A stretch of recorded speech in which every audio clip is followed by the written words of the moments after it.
So, hello guys! For today's vlog, magawa tayo ng fresh, lumpia.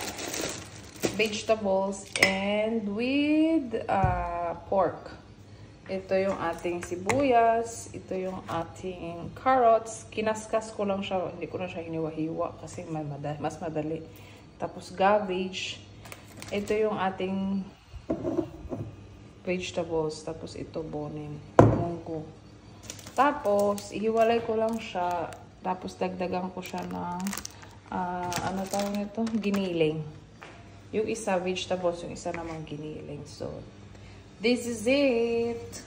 So, ayan. Ibisan mo natin ang ating sibuyas. So, ayan na siya, guys. Nilagay ko na yung carrots. Tapos, yung cabbage. Paghiwalayin ko na lang siya kasi maliit yung lagayan natin. Tapos nilagyan ko na rin siya ng ano yan? Munggo. Parang munggo siya. Lagyan natin siya ng salt and pepper. May paprika. So, ayan. Tapos nilalagyan ko na siya ng Maggi. Ayan. Pampalasa siya. Mas malasa kasi ito kaysa doon sa toyo. So, ayan na siya, guys. So, ngayon, ito naman ang ating gagawin yung isa. Lagay na ako ng oil. And then, we will put the giniling. Tapos, i-brown lang natin siya. Lagyan na natin yung sibuyas. Kasi brown na siya.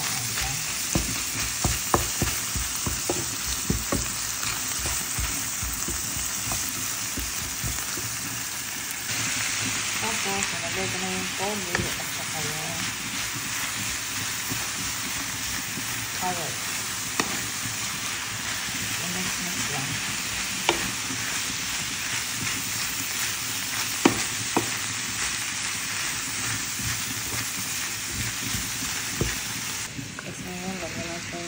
Cabbage.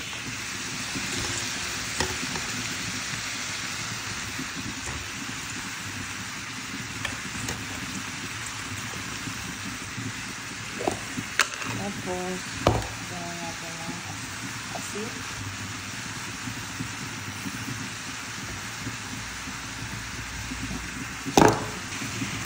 So, ayan na siya. Mix.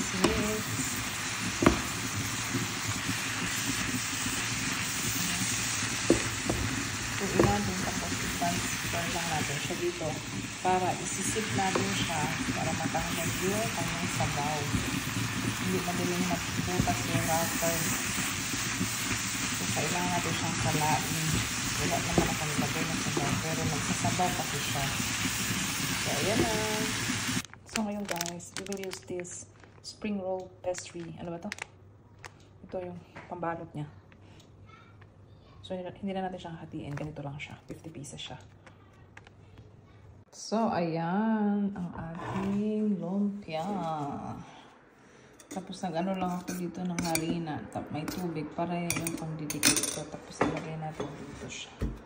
Tiranay ko yung isa.